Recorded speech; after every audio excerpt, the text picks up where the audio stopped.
RTP. El economista Ortiz, que ya nos acompaña en esta mañana en RTP, cuando 7 de la mañana, 9 minutos y 57 segundos. Bienvenido, Fausto Ortiz. Economista, bienvenido, gracias por acompañarnos. Buenos días, gracias por la invitación, saludos cordiales a todos que escucha RTP. Adelante. Economista, hablábamos hace ya un tiempito sobre lo que faltaba del Fondo Monetario Internacional y ahora toma un poco más de fuerza, ¿no? ¿Cuál es esa parte tributaria? Usted nos decía, yo creo que no va a salir más por el tema del IVA, sino se va a ir por otros sectores. A ver, ya comienza a consolidarse esta idea, ya hay algo un poco más cementado en el sentido de poder cumplir con esta receta que de alguna otra forma da el Fondo Monetario Internacional para que el país pueda cumplir también con las deudas que ha adquirido con él. Sí, el programa con el Fondo Monetario contemplaba que del 2024 al 2028 tenía que ajustarse 6.6% Sí. el sector público no financiero, que es un nivel un poquito más alto que el presupuesto general del Estado. Y el 2024 cumplió y lo ajustó en 2.2, y ahí entiéndase que eso es gracias al tema del IVA como elemento relevante. Y para el 2025 el fondo y el gobierno esperaba que el ajuste le aporte 1.3% adicional, es decir, el 2.2 del 2024 más el 1.3 de 2025. Sin embargo, en el 2025 solo le aportó 0.3, es decir, ese 1% no lo pudo ajustar en el 25 porque, entre otras cosas, subieron las compensaciones, se cayó el precio del petróleo y hubo otros elementos ahí que ese punto, que no lo pudo hacer el 25, lo está reprogramando del 26 en adelante. Y cuando uno mira el programa ya replanteado, te dicen que del 2026 y 2027 en la parte impositiva o en la parte de ingresos tienes que ajustar 1.3 y te dice, mira, tienes que ir a eliminar, y ya lo está haciendo, ¿no? A eliminar estas exoneraciones o concesiones en el tema tributaria, por ejemplo, de los alimentos que no pagaban IVA, que paguen, y se le salió mal el número porque la gente le dijo, oiga, una ley no puede cambiarme de que el pan le pongas IVA cuando la ley te dice que el pan no va con IVA y la ley no te dice si es el pan de una forma o de otra presentación, lo mismo con la leche. Y luego entonces te dicen, elimine y bájese por ahí programas que tengan que ver con la compensación directa de las notas de crédito fiscales. Y le dijeron entonces ya solamente puedes aceptar el 60% de las notas de crédito fiscales como medio de pago y no el 100% como atrás. Y también te dicen, hay un 0.4% de Producto Interno Bruto que entre el 2026 y el 2027 debe venir por una sola vez de las mineras. Uh-huh. Ahí va sumando algunos elementos y te dice también, y esa es la parte más relevante en esta época de precio de petróleo alto, te dice también, y anda bajándole unas cuantas rayitas a las compensaciones. Y ese es el tema crítico porque toca la parte social. Y a esa parte quería ir también, economista, por eso iniciaba con esta generalidad. ¿Cómo el gobierno va a poder, de alguna u otra forma, equilibrar lo que tiene que cumplir con el Fondo Monetario Internacional con el peso que hoy tiene de tener, por ejemplo, reuniones para poder llegar a un acuerdo con los transportistas pesados, los transportistas interprovinciales, los intracantonales, aunque se lo ha dejado a los gobiernos autónomos descentralizados, igual sigue siendo algo que está caliente y en cualquier momento podría explotar. Sí, mire que el mes pasado salía la información de la balanza comercial petrolera y no petrolera, y cosa curiosa, no te aparecía la información de volumen, o sea, cuántas toneladas métricas o cuántos barriles en el caso de petróleo se negociaba, solo te aparecía la parte de dólares. Entonces yo no entendía mucho por qué el Central dejó de publicar aquella información. Ayer salió la información del petróleo hasta el mes de marzo, y entonces regresé a las cifras de la balanza comercial petrolera, y entonces uno puede observar que en el mes de enero la balanza comercial petrolera, es decir, la exportación de petróleo y derivados menos la importación de derivados, era una balanza como de 240 millones de dólares en el mes de enero. Y en el mes de febrero, esa balanza solamente le aportó 20 millones de dólares. Es decir, ya en el mes de febrero, antes de la subida del precio del petróleo por el problema del estrecho de Hormuz, ya el petróleo le aportó muy poquita cosa y tiene que ver con lo que ustedes dijeron hace un rato, que ya se importa muchísimo combustible. El 90%. Claro, el diésel es el 82% del primer trimestre de este año, el año pasado fue 85%, una década atrás era el 50%, es decir, ya casi que se desconectaron algunos por tiempos en las refinerías y estás importando, lo cual en un escenario como el actual, en el mes de marzo, por ejemplo, ya en esa tarea de importar el diésel y venderlo localmente, después de 5 meses que había acumulado 74 millones de dólares de utilidad en esas transacciones que hace, el mes pasado, el mes de marzo, el último dato oficial, te dice que perdiste 160 millones de dólares, te llevaste los 74 millones y por ahí otros 80 millones adicionales. 86. Claro, entonces estás viendo que la situación es compleja en el tema petrolero. Difícilmente el gobierno podría o debería desmontar el tema de las compensaciones porque todavía el precio está alto, pero vamos a ver qué es más fuerte, si la línea del Fondo Monetario Internacional o las presiones sociales que pudieran intentar surgir por ahí. Economista, una pregunta de contexto. Estamos hablando del Fondo Monetario Internacional y muchas veces se presenta a este organismo como el cuco, es decir, aquel que fuerza a los gobiernos a tomar medidas impopulares. ¿Por qué un gobierno podría hacer negocios con alguien que luego lo fuerza a tomar estas medidas tan impopulares? Mira, yo detesto a mi doctor porque me dice que tengo que bajar de peso, porque me dice que estoy gordo, porque me limita la comida, me limita el azúcar, me limita muchas cosas. Pero me toca recurrir al doctor porque de cuando en cuando siento algunos síntomas un poco complicados. Es el Fondo Monetario exactamente. El Fondo Monetario, tú llegas al fondo, no que el fondo te visita, tú llegas al fondo cuando le dices, oye, es el año 2020, me están venciendo 7.000 millones de dólares de amortizaciones, nadie me quiere prestar la plata, dame tú la mano. Entonces el Fondo Monetario en el 2020 te dio 6.000 millones de dólares de financiamiento cuando todo el mundo te estaba cobrando. Pero el fondo, igual que mi doctor, dice, oye, pero tienes que bajar un poco esa grasa que tienes en el sector público. Recorta algo del gasto corriente, recorta algo del gasto de capital, recorta algo o incrementa impuestos. Y entonces tú vas al fondo porque tienes problemas, porque eres un país enfermo. Ya no es que el país está muy bien y entonces va al Fondo Monetario para mejorar. No, uno va al fondo porque nadie más te quiere prestar plata. Ahora, pareciera que nunca alcanza nada, economista Ortiz, porque aumentaron 3% el IVA y por el otro lado el gobierno gastó preelectoralmente una fortuna en subsidios a los jóvenes.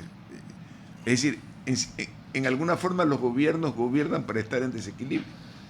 Mira, cuando uno estudia economía, al menos mi facultad, como ustedes decían, en Costa Rica, en el INCAE, es una escuela de negocios. Y te dicen el objetivo económico número 1 de los gobiernos. Uno podría pensar la pobreza, el salario, el crecimiento. Te dicen mantenerse en el poder. ¿Ya? Entonces, en esa dinámica de mantenerse en el poder, entonces otorgar bonos es de alguna forma una buena respuesta para el tema electoral también. Pero el gobierno cuando sube los 3 puntos del IVA, que al final del día termina dándole 1.500 millones de dólares, tenía un déficit fiscal esperado de unos 6.000 millones de dólares. Entonces, si tú subes 3 puntos del IVA, no es que te queda plata adicional para gastar. Lo que te hace es achicar el tamaño del hueco, para que en vez de que sean 6.000 millones, sean 4.500. Entonces, no es que, sí, es que con esa plata vamos a meterle con toda la seguridad. No, con esa plata lo que has hecho es bajar el nivel del déficit fiscal. Las compensaciones, sí, las pudiste hacer en el año pasado cuando subiste el diésel de 1.80 a 2.80, porque al año consumíamos 1.700 millones de galones de diésel. $1 adicional le implicaba al gobierno 1.700 millones de dólares adicionales de plata. Y de ahí, de esos 1.700 millones, le entregaban compensaciones. Y estaba bien. Pero el fondo dice, oye, pero se le está yendo la mano, porque eso era un tema temporal. Pero en el camino al gobierno le ocurre que el precio del petróleo se le va para arriba. Hoy día estamos importando el diésel, al menos en el mes de marzo, a más de 3.40 y lo estamos vendiendo a menos de 2.80. El barril de diésel alrededor de $140. Exactamente, 134, 136 dice la cifra oficial de Central, pero su dato redondeado es perfecto, al menos en el mes de marzo, porque de ahí para adelante sube. Entonces, en el mes de marzo la pérdida fue 160. Lo más probable es que en el mes de abril, cuando nos sentemos de aquí a un mes, en la pérdida del mes de abril puede ser 200 millones. ¿La refinación, el refinamiento, o el transporte? ¿Qué es lo que más encarece al combustible? Hay las dos cosas, ¿no? El Claro. petróleo se negociaba el mes de febrero en $60 y ahora se negoció arriba de 120. Entonces ahí tienes tú que la duplicación en la materia prima que entra a la refinería, más el proceso propio de la refinería, más el tema del transporte por el tema de Hormuz. Entonces hay varios elementos en donde nosotros en condiciones normales de precio de petróleo bajo, entonces tú dices sí, entonces sabes que es mejor negocio importar todo que ponerlo a refinar y más bien tu petróleo véndelo. Pero eso en condiciones de petróleo bajo. Pero cuando el petróleo está arriba, cuando la relación diésel a petróleo es más de 2-1, entonces ya los números cambian y te hacen repensar hoy día, viendo hacia atrás, por qué dejamos morir las refinerías. ¿Qué diagnóstico hace o qué estamos a un tercio del mes ya consumido, del año, perdón, a un tercio del año consumido? ¿Qué diagnóstico le da? ¿El Ecuador cumplirá con las metas objetivas señaladas al Fondo Monetario Internacional, Fausto? Mira, yo señalaba que el fondo debe estar muy, muy contento con Ecuador porque ha tenido un programa extenso del 2000 al 2026 y ha podido renovarlo y ampliarlo y ampliarlo. Cuando lo normal es, yo te ofrezco, mira quién te cumple. Esa ha sido la dinámica de Ecuador con el Fondo Monetario, pero hemos logrado un periodo largo de 6 años con el fondo. Pero yo creo que se acabó la época de continuar el programa con el fondo. Yo creo que llegamos hasta este año y ahí no vamos a poder continuar con el fondo. Sin embargo, el fondo ya hizo la tarea que necesitaba, que era devolverle al país ciertas condiciones para que pueda regresar al mercado internacional. Mucho más caro que lo que le cuesta el Fondo Monetario, pero con mejores condiciones de plazo sobre todo. El Fondo Monetario le podrá costar al país 4 o 5%, la tasa que le cuesta los bonos del mercado internacional es arriba del 9%. Entonces, al menos esa tarea está cumplida, pero no creo que podamos continuar dentro del programa con el fondo, al menos del 2027 para adelante. Ahora, yo siempre, las tasas de interés con intereses del 10%, a lo mejor para muchos suenan poco, pero cuando usted pone una curva, el que se endeuda al 5 y el que se pone al 10 a largo plazo, las diferencias son geométricas. ¿Cómo lograr que el Ecuador tenga tasas menores? Porque escuchaba ayer una entrevista que le hacía el expresidente Correa a un gringo que decía que el mundo, un gringo, un norteamericano, un extranjero, llamémoslo así, no sé si era norteamericano, el señor decía, es que a mí me mandaban endeudar a los países pobres para después terminarlos pues embargando sus recursos naturales, etcétera. Y más o menos lo ponía del lado de los gringos. Los chinos aplican exactamente la misma fórmula. ¿Es tan cierto eso que señalan? Yo no conozco banqueros que otorguen un crédito pensando exclusivamente en quitarle el crédito. Usted fue banquero y esa no es la dinámica, no. Digamos, ¿no? Por ahí sí, siempre hay excepciones posibles en las reglas, ¿no? Pero el costo promedio nuestro para tener la relación, si este año vamos a pagar 4.500 millones de dólares de intereses de deuda total y tenemos una deuda entre externa, interna y atrasos de 90.000 millones de dólares para redondearlo y hacerla fácil, entonces quiere decir que nuestro costo promedio de la deuda ecuatoriana es 5%. Yeah. Ese es el costo promedio. Y ahí no estamos tan mal. Nuestro problema es el costo marginal, el siguiente dólar que entra. Ese es nuestro problema, ese es el caro. Primero porque las tasas de interés están altas, porque la tasa del Tesoro americano, que hace 10 años era 2%, ahora es 4%. 4 y pico. 4 y pico. Entonces, y cuando vas a tomar plata con el mercado internacional, te dicen, oiga, arriba del 8,5%, arriba del 9%. El riesgo país nuestro, que está en 400 puntos, más 400 puntos de la tasa del Tesoro americano, estás hablando de 800 puntos, 8%.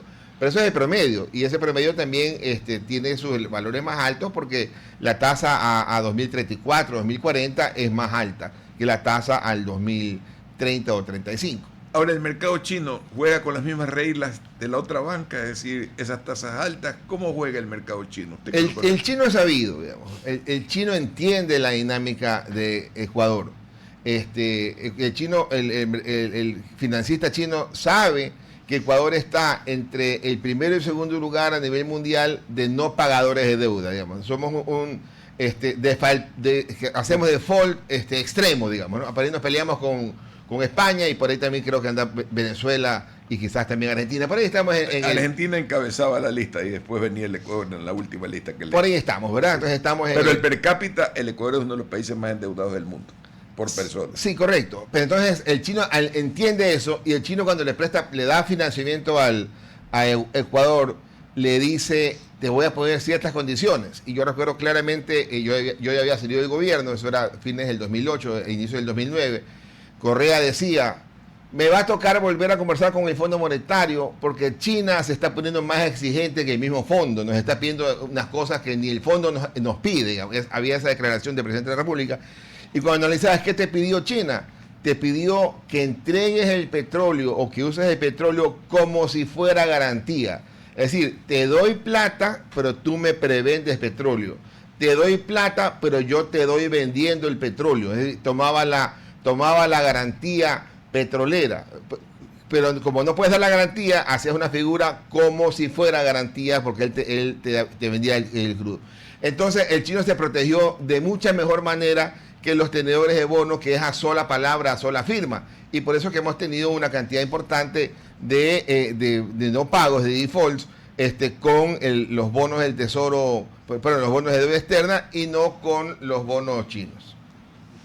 Economista, hay dos términos que me han llamado mucho la atención. El primero es, y me lo estoy desayunando ahora, es esta condición de morosos crónicos que tenemos los ecuatorianos. Esa es la primera pregunta. Y la otra fue... El país, ¿no? El país, no el país, sí. Gracias por la distinción. Y la otra es, usted hizo un cálculo sumando el riesgo país con una tasa del Tesoro. ¿Podría explicarnos eso mejor para entender de qué se trata? Y luego lo segundo. Sí, sí, para nosotros es lo más común escuchar. Riesgo país, 400 puntos. Sí. ¿Y eso qué significa? Significa 4%. ¿Ya? Lo que expresado en puntos, te dice, en vez de decir 4%, te dice 400 puntos, ¿verdad? De alguna forma multiplican por 100. Ya, okay. Entonces, luego, el riesgo país es una medida estándar que vale para todos los países. O sea, son comparables. Entonces te dicen, entonces el mensaje es, ¿cuántos puntos o qué porcentaje, cuántos puntos está tu país arriba de la tasa del Tesoro americano? Ese es el estándar. Entonces dice, por ejemplo, Colombia está 100 puntos arriba del Tesoro americano. Chile está 50 puntos arriba del Tesoro americano.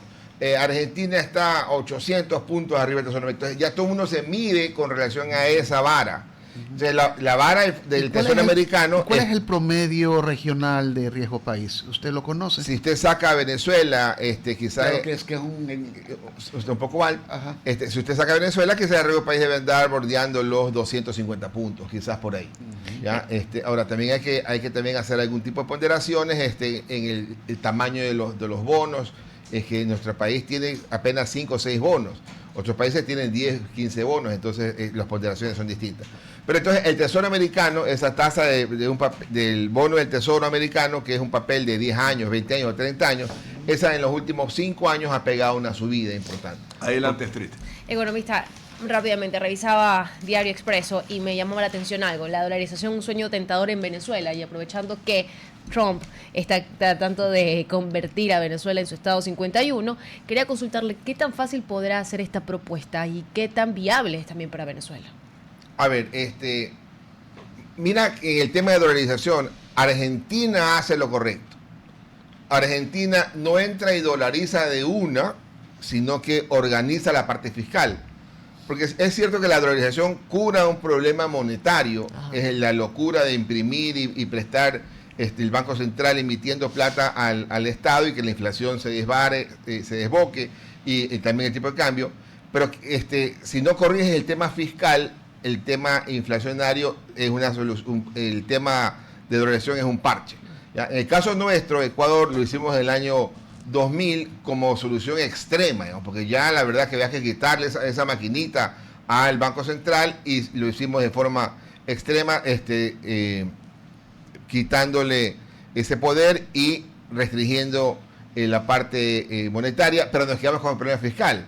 Y los números iban bastante bien, los números iban con un crecimiento relativamente adecuado después del rebote del 2000, pero volvimos a prender la maquinita ahora no monetaria, sino fiscal.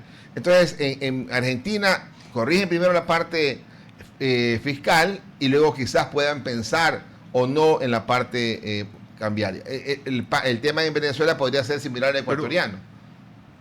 Yo no estoy tan convencido de que vaya la dolarización argentina. Yo tampoco. Solo termino la idea después. La mediana baja burguesía ahorra en dólares y lo que se han hecho es básicamente mantener lo más posible el tipo de cambio abajo. Y no lo han dejado flotar. Al no dejarlo flotar no tiene un precio real y sigue en alguna forma el precio mantenido en los 1000 y pico, que no me acuerdo cuánto es el pico, debido básicamente a que le han inyectado más dólares al mercado. Argentina se endeudó, si mal no recuerdo. Sí, y unas cantidades importantes del Tesoro americano sobre todo. Hay alguna relación de amistad también que sirvió entre esos dos instituciones. Ahí pasó exactamente lo mismo que en el Ecuador. Aquí se gastó en becas para los estudiantes y allá se gastó en endeudarse imaginariamente con Estados Unidos, de tal forma que el dólar no se depreció. O sea, sí, pero el precio real del dólar no es en el que está ahí, dicen algunos analistas. Puede ser, pero el tema de fondo para mí es, estás corrigiendo la parte fiscal, achicaste el tamaño del déficit fiscal, ese monstruo que estaba creciendo, el déficit que te mandaba o emisión de dinero enormes o endeudamiento. La respuesta es, se achicó, se trabajó en eso. Y si trabajaste en eso, quizás no hace falta dar el siguiente paso a la dolarización, porque ya está relativamente controlado. Un escenario que yo lo veo como posible es controlas y cuando te vas, dolarizas para asegurarte que el que venga no le salga la vena de locura y vaya a volver a desbaratar la economía. Pero mientras tú estás manejando, en el caso de Milei, lo más probable es que insista con el modelo de control fiscal y luego evalúe o no el tema de la... Pero en Venezuela puede ser interesante, dado que la economía está destrozada y entonces es una economía que tiene enorme cantidad de dólares a partir de petróleo como potencial. Es una economía ya dolarizada en Venezuela. La comida marcan el precio en dólares todos los días, o sea, sí. Y tienes que sacar los billetes en ese momento. Muy parecido a Argentina, desde que lo conozco, que yo son 40 y pico de años, siempre ha estado dolarizado. Yo no he visto una transacción inmobiliaria, igualito que en el Ecuador. No había transacciones inmobiliarias que no estén prefijadas en dólares. Es decir, en Colombia no. Colombia mantiene su realidad. Usted va a Colombia y le dice, ¿cuánto vale el departamento? 3.000 millones de pesos, o 5.000 millones de pesos, o 10.000 millones de pesos. Mantienen porque ha tenido una estabilidad monetaria quizás la más larga de América Latina. Pero ojo que igual que para bailar hace falta dos, y en las monedas también hace falta dos. Si el peso está estable o duro, es porque el dólar está flojo. Sí. Entonces, nosotros en nuestro periodo de dolarización, pero sin embargo, 2000 a 2026... Ese fenómeno no se dio con México, que está flotando el uno contra el otro ahí. Sí, pero a ver, una cosa es manejar seriamente la economía y otra cosa es manejarla irresponsablemente. Es decir, la manejas seriamente, tu moneda no entra en esta espiral inflacionaria y de devaluación y se te desbanda. En el caso peruano, en el caso colombiano son de alguna forma esos ejemplos. Pero si tú entras ahora, por muy débil que esté el dólar, sí, el tema venezolano se va a complicar si es que el como la economía es uno de mis vicios, es como que inviten a alguien a comer chocolate, o es como si estuviera comiendo chocolate ahorita. Gracias, Fausto. A ustedes, muchas gracias. Un honor tenerlo aquí siempre. Vamos al corte comercial. RTP